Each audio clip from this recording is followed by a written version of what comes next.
guys, so we are carrying on with the world's best children. And we are carrying on with Nit Boy. So what has happened so far? Well, Nigel has found out that he has one nit in his hair. And he's kept this nit as a pet, but he wants more and more. So every time someone in his school gets nits, he bumps right into them and gets all the nits on his hair. So that's what we've got up to so far. So, now you may be wondering why Nigel wanted a head full of nits. Please let me explain. Ever since he was a toddler, Nigel has spent his days reading comics. The boy was short for his age, if you don't count the wild bush of hair on top of his head, and he wanted to be strong and powerful like the characters in his comics. However, Nigel had a very normal upbringing. He'd not been lucky enough to have been bitten by a radioactive spider, or come from a Viking planet, or fallen down a well of bats. Besides, he found superheroes a bit boring.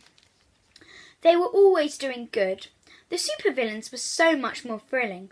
Before long, naughty Nigel had a plan. Once more, as the boy was standing in the bathroom cleaning his teeth, he looked at himself in the mirror. His hair was not much a bush, more of a hedgerow. Nigel could not remember the last time he had either cut or combed it. Buzzing in and out of the hedgerow were billions of nits, forming a dark cloud around him. The day had finally come. My nit-based superpower is ready. From this day on this world, I will be called Nit Boy.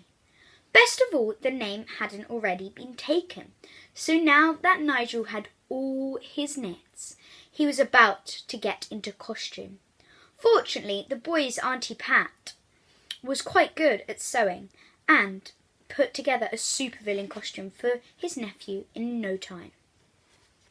The NB for Nit Boy sewn by Auntie Pat, his Nana's tights, a cape fashioned from one of his mum's skirts, his dad's old Y-fronts, Wellington boots. Nigel had his superpower name. He had his name, he had his costume on. He was Nit Boy. At once he began his supervillainy. The next morning he strode into school, his cape flapping in the wind. First, Nigel vowed to get revenge on his geography teacher, Mr. Drumham. Nigel found geography boring and spent most of his lessons reading comic books. Mr. Drumham had given the boy detention after detention after detention. Now Nit Boy stood at the door to his classroom. Initially there were hoots of laughter from the other children. What with his costume and trouble of hair, the would-be supervillain did look quite a sight. However, the laughter turned to silence. Awe. As the Nit Boy called out his first command, "Nits, swarm!"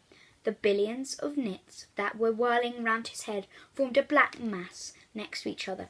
"Nigel, what on earth do you think you're doing?" demanded Mr. Drumham. "Nits, attack!" shouted the boy.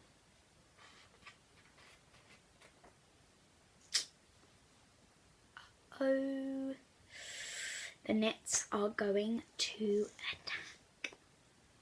Well, if you want to find out what happens, please do watch tomorrow's video. Anyway, bye guys!